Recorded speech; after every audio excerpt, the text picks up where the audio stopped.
Black video చేయడానికి కూడా కారణం ఏంటంటే ట్రైలర్ బాలేదు. నేను ఇంకా ఏ ఎక్సైట్మెంట్ పెట్టుకుని నేను మీకు ఇది చెప్పగలను. అసలు గేమ్ ట్రైలర్ గురించి ఎవరు ఏం మాట్లాడుకున్నారో నాకు తెలియదు కానీ, ఎవరు ఏమనుకుంటున్నారో నాకు తెలియదు కానీ, నాకైతే అసలు నచ్చలేదు ట్రైలర్. ఓన్లీ ఆ విజువల్ వండర్స్ ఒకటే ఉన్నాయి ట్రైలర్లోని. సినిమాటోగ్రఫీ చాలా హైప్గా ఉన్నాయి, హై క్వాలిటీ కెమెరా వాడారనుకుంటా, చాలా బాగుంది, అది మాత్రం చెప్పగలను. దాని తర్వాత రాము అండ్ ఎస్జే సూర్య వీళ్ళ యొక్క ఎలివేషన్స్ మాత్రం ట్రైలర్లో బాగున్నాయి. రాము, ఎస్జే సూర్య, అలాగే ఈ బ్యాక్గ్రౌండ్ ఏదైతే ఉంటుందో కొంచెం సినిమాటోగ్రఫీ మాత్రం తప్ప అసలు ట్రైలర్లో ఏం జరుగుతుందో నాకు అర్థం కావట్లేదు. ఒక సిచ్యువేషన్లో రాము పోలీస్ అవుతాడు, మరొక సిచ్యువేషన్లో ఫార్మర్ అవుతాడు, మరొక సిచ్యువేషన్లో పొలిటీషియన్ అవుతారు.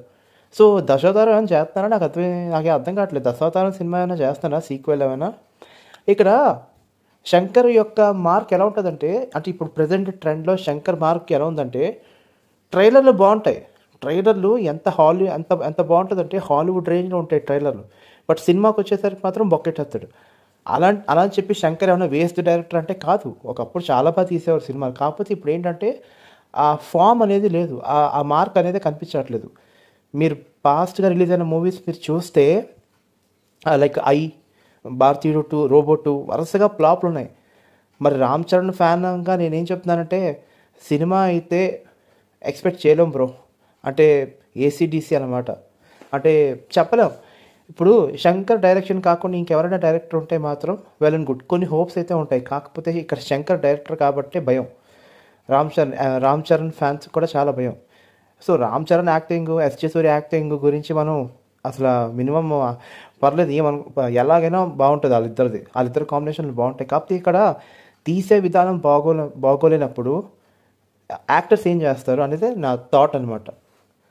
సో ట్రైలర్లో నాకేం అనిపించలే అసలు. నాకైతే ట్రైలర్లో పెద్దగా నచ్చలే, చెప్పాలంటే నచ్చలే. ఓన్లీ ఆ ఫైట్లు తప్ప ఇంకేమున్నాయి చెప్పండి. మీకు శంకర్ గారి మూవీస్ ఎలా ఉంటాయో తెలుసు కదా. ట్రైలర్లో మాత్రం ఏదో ఉంది బాబోయ్, ఏదో పెద్ద హైపే వస్తుంది అన్న ఫీలింగ్ కలిగిస్తాడు. తీరా సినిమా చూస్తే డమ్మబుస్కే అయిపోతుంది సినిమా. సో ట్రైలర్లు బాగుంటాయి శంకర్ది, సినిమాలు బాగోట్లేదు. అంటే ఇప్పటివరకు సినిమాలు అయితే మరి ఇప్పటివరకు అయితే రిలీజ్ అయిన సినిమాలు ట్రైలర్లు బాగా హైప్ క్రియేట్ చేసే కానీ సినిమాకి వచ్చేసరికి మాత్రం బొక్కెట్టేసాయి.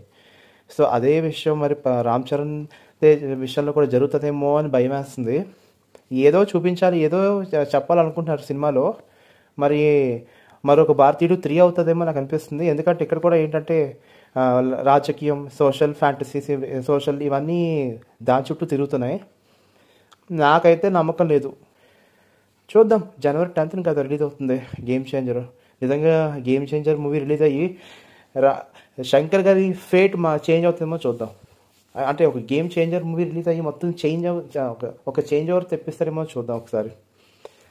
Let's see. And Ram acting అయితే మాత్రం నాకు తెలిసి సినిమా హిట్ అయినా ఎలా ఉన్నా సరే, సినిమా బాగున్నా బాగోకపోయినా Ram acting చించేస్తాడు, SJ Suryah acting చించేస్తాడు, Thaman music అదిరిపోతుంది. అండ్ సినిమాటోగ్రఫీ హైలైట్గా ఉన్నాయి. ఎన్ని హైలైట్గా ఉన్నా స్టోరీ, స్క్రీన్ ప్లే, డైరెక్షన్ కరెక్ట్గా లేకపోతే ఎంత మంచిగా పర్ఫామ్ చేస్తే ఎవరికి ఎక్కువ ఏమీ ఉండదు కదా. సో అల్టిమేట్లీ సినిమా బాగుండాలి అంతే. సో లెట్స్ సీ, చూద్దాం ఏమవుతుందో. ఓకేనా.